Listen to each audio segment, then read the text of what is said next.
Hello বন্ধুরা, আমি Biswajit bird হাউসে আপনাদের সবাইকে ওয়েলকাম। চলে এসেছি আবার একটা নতুন ভিডিও নিয়ে। আজকে আমার জাভা পাখির প্রোগ্রেস হয়েছে, তো সেটা আপনাদেরকে দেখাবো। আর বাকি কিন্তু মোটামুটি আমার ঘরে এখন একটু সেট আপটা চেঞ্জ হয়েছে। আমি আগে ভিডিওতে আপনাদের দেখিয়েছি পাখির ঘরে কিন্তু স্টিল উইন্ডোগুলো লেগে গেছে, মানে যে জানলাগুলো আছে সেগুলো লেগে গেছে। এখন আর প্লাস্টিক দেওয়া নেই এইখানটায়। ওই দিকটাতেও ওইদিকে জানলাটাও লেগে গেছে। এখন পাখির ঘরের গেট আপ কিন্তু খুব একটা খারাপ নয়, মোটামুটি খুব ভালোর মধ্যেই রেখেছি। আসলে এটা এই গাছটাকে লাগিয়েছি, মানে আমার ছাদে রাখা ছিল, তো এই গাছটাকেও নামিয়েছি, পাখির ঘরে রেখেছি। আর দেখাবো চলুন যে চলুন আজকে দেখবো যে আমার জাভা পাখির প্রোগ্রেস কেমন হয়েছে। কারণ জাভা পাখির বাচ্চা আজকে ডাকছিল, আমি শুনতে পেয়েছি। জাভা পাখির প্রোগ্রেস দেখানোর জন্যই ভিডিওটা করা।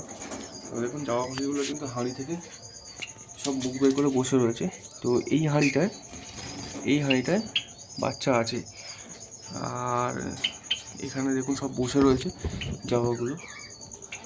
তো খুব সম্ভবত হোয়াইট জাভার বাচ্চাই হয়েছে, তো সেটা দেখবো কটা বাচ্চা হয়েছে।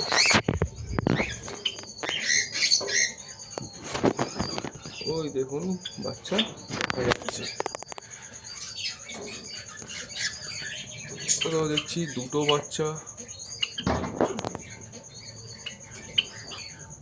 বাচ্চা হ্যাচ হয়েছে, আর বাকি সব এখনো ডিম মনে হয় ফোটেনি।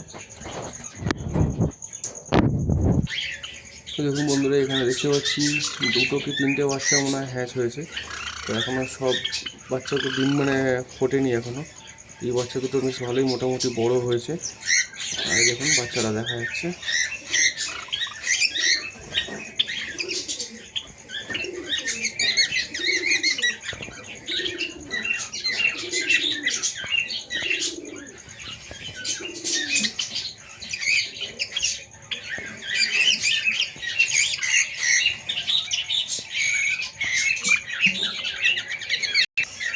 আর দেখুন বাকি জামা তো সব এখানেই বসে আছে।